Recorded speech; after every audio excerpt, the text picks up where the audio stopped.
متعلق بات چل رہی ہے۔ اس آیت کا شان نزول کچھ اس طرح ہے کہ جیسے میں نے پہلے ذکر کیا ہے کہ ابتدائی اسلام کے اندر روزہ کی افطاری صرف مغرب سے لے کر عشاء کے درمیان تک، اور پھر اگر اس دوران میں اگر کوئی سو جاتا تو روزہ پھر شروع ہو جاتا، پورا دن پوری رات روزہ ہوتا۔ ایک صحابی تھے قیس بن سالمہ رضی اللہ تعالیٰ عنہ، غریب اور محنت مزدوری کرنے والے صحابی تھے۔ سارا دن مزدوری کرتے، جو تھوڑا بہت ان کو کھجوریں ملتی اسی کے ساتھ افطار کر لیتے۔ ایک دن گھر میں آ کر اپنی بیوی کو کہنے لگے کہ روزانہ کھجوریں کھا کھا کر کے پیٹ بھی جلنے لگ گیا ہے، تو پڑوس میں کسی کے پاس جاؤ اور کھجوریں اس کو دے کر کے کوئی روٹی وغیرہ سالن وغیرہ پتہ کرو گا کہیں سے مل جائے تو اس کو لے آؤ۔ تو بیوی بندوبست کرنے کے لیے چلی گئی، گھر سے نکلی، جب واپس آئی تو دیکھا کہ یہ سو رہے، ان کو نیند آ گئی، تو انہوں نے افسوس کیا کہ اس کا تو پھر نئے سرے سے روزہ شروع ہو گیا ہے۔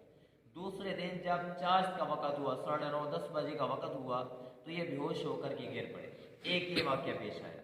اور ایک اور صحابی تھے جنہوں نے رمضان المبارک کی رات کے اندر اپنی بیوی سے ملاپ کر لیا، تو اللہ رب العالمین نے یہ آیات نازل فرمائی، اور یہ آیات نازل فرمانے کے بعد اللہ رب العالمین نے حکم دے دیا کہ اب جو تمہارا روزہ ہوگا وہ صبح صادق سے لے کر غروب آفتاب تک ہوگا،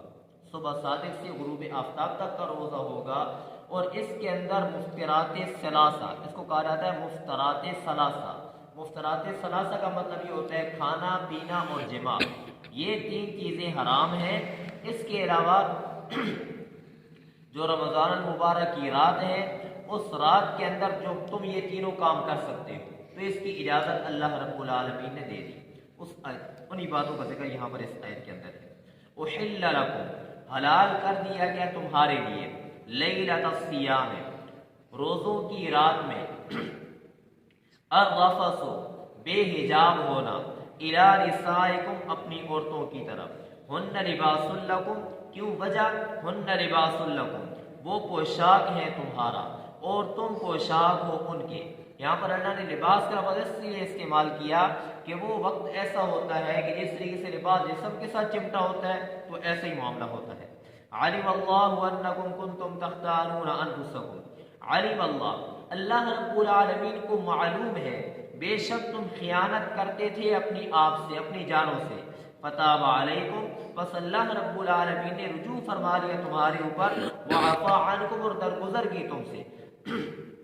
تم خیانت کرتے تھے اپنی جانوں سے، اس کا کیا مطلب ہے؟ اس کا مطلب یہ ہے کہ اللہ رب العالمین نے تمہارے اوپر ان چیزوں کو حرام کیا تھا روزے کی حالت میں، لیکن اس کے باوجود تم اس کے اندر واقع ہو گئے۔ جب تم واقع ہو گئے تو یہ اللہ رب العالمین کی نافرمانی تھی، یہ گناہ تھا، اور گناہ کا جو لازمی نتیجہ ہے وہ جہنم ہے، تم سزا کے مستحق ہوتے۔ تو اللہ رب العالمین نے تمہارے اوپر رجوع کیا، تمہاری اس غلطی کو، کوتاہی کو اللہ رب العالمین نے معاف کر دیا، اور تمہارے لیے اللہ رب العالمین نے آسانی کے راستے کھول دیے۔ فالآن، پس اب، باشروہن، تم ملاپ کر سکتے ہو اپنی عورتوں سے، وابتغوا، اور تلاش کرو، بلا تکلف، ما کتب اللہ لکم، جو لکھ دیا ہے اللہ رب العالمین نے تمہارے لیے، جو کچھ اللہ نے تمہارے لیے اپنے جو تکوینی حکم سے لوح محفوظ کے اندر جو کچھ اللہ نے تمہارے لیے لکھوا دیا، کیا چیز؟ اولاد جو تمہارے مقدر کے اندر ہے، اب وہ تم تلاش کر سکتے ہو رمضان المبارک کی راتوں کے اندر، اب یہ تمہیں اجازت ہے۔ یہ جو آیت کا ٹکڑا ہے، اس آیت سے علماء نے نمبر ایک یہ چیز ثابت کی ہے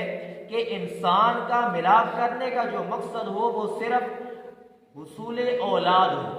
اپنی اولاد کا حصول ہو، اور نمبر 2 محض شہوت رانی یا محض اور اسی طریقے سے لواطت، چاہے عورت کے ساتھ ہے یا مرد کے ساتھ ہے یہ، اور اسی طریقے سے جب تمام وہ ناجائز طریقے، وہ جب اس آیت کے ذریعے سے اشارہ ان کی طرف ہو رہا ہے کہ وہ سب کے سب طریقے ناجائز ہیں۔ وَقُلُوا وَاشْرَبُوا، اور پیچھے اللہ نے اس کا مفترات ثلاثہ میں سے ایک چیز کا ذکر کیا، اب دوسری دو کا ذکر ہے، وَقُلُوا، اور کھاؤ اور پیو، حَتَّى يَتَبَيَّنَ لَكُمُ الْخَيْطُ الْأَبْيَضُ مِنَ الْخَيْطِ الْأَسْوَدِ مِنَ الْفَجْرِ، یہاں تک کہ ظاہر ہو جائے تمہارے لیے سفید دھاری یعنی فجر کی، من الخیط الاسود، سیاہ دھاری سے، سفید دھاری سے مراد صبح صادق ہے کہ جو مستطیر میں پھیلتی ہے چاروں طرف، اور خیط اسود اس سے مراد صبح کاذب ہے کہ جو مستطیر ہوتی ہے سیدھا آسمانوں کی طرف اوپر جاتی ہے۔ ثم اتموا الصیام الی اللیل، ثم پھر تم پورا کرو روزوں کو، الی اللیل، رات تک، رات تک تم روزوں کو پورا کرو، ولا تباشروہن۔ اب یہاں سے پہلے اللہ رب العالمین نے یہ مسئلہ بیان کیا کہ روزے کی حالت کے اندر تم یہ تینوں کام نہیں کر سکتے، لیکن رمضان المبارک کی رات کے اندر تم کھا پی سکتے بھی ہو اور ملاپ بھی کر سکتے ہو۔ لیکن آگے اللہ یہاں سے اعتکاف کا مسئلہ بیان کرتے ہیں کہ اعتکاف کی حالت کے اندر تم کھا پی تو سکتے ہو، لیکن وہ تیسری چیز ہے وہ تم نہیں کر سکتے، اپنی بیویوں سے نہیں مل سکتے، جسم بھی نہیں ملا سکتے۔ اب یہاں سے ایک اور بات بھی ہے جو پہلے فالآن باشروہن، وہاں پر کہ رمضان المبارک کی راتوں کے اندر تو مباشرت جائز ہے، لیکن دن کے اندر مباشرت بمعنی جماع تو جائز نہیں ہے، لیکن لیٹنا بوسو کے نار اس کی اجازت ہے، لیکن وہ بھی اس کے لیے کہ جس کو اپنے نفس پر یہ یقین ہو کہ میں گناہ کے اندر واقع نہیں ہوں گا، میں گناہ کے اندر واقع نہیں ہوں گا۔ اگر اسی وجہ سے علماء فرماتے ہیں کہ جو جوان آدمی ہے وہ اس سے اجتناب کرے، بوڑھا آدمی لیٹ سکتا ہے لیکن جوان آدمی اجتناب کرے، اگرچہ اجازت ہے لیکن وہ اس سے بچے۔ ولا تباشروہن، اور نہ تم ملاؤ،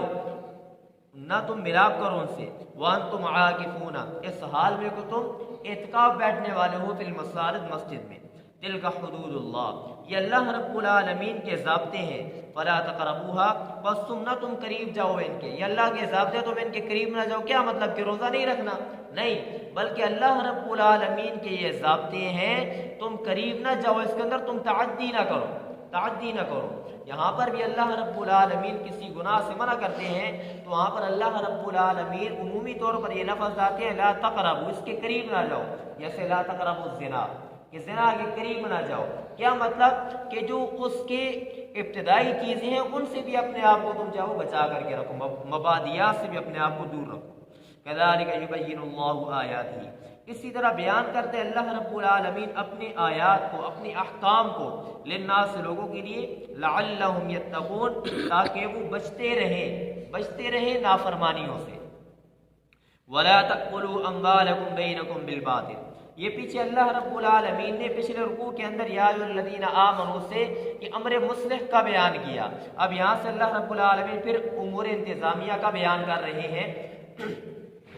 کہ جس طریقے سے رمضان المبارک کے اندر تمہارے لیے حلال چیز کھانا بھی منع قرار دیا گیا ہے،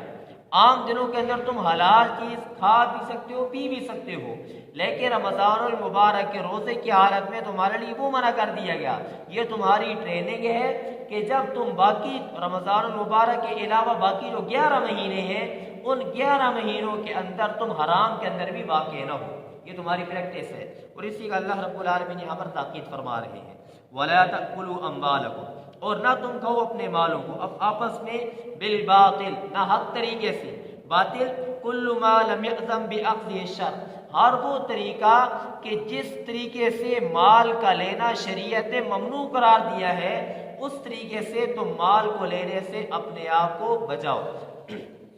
تفسیر روح المعانی ہے، وَتُدْلُوا بِهَا إِلَى الْحُكَّامِ،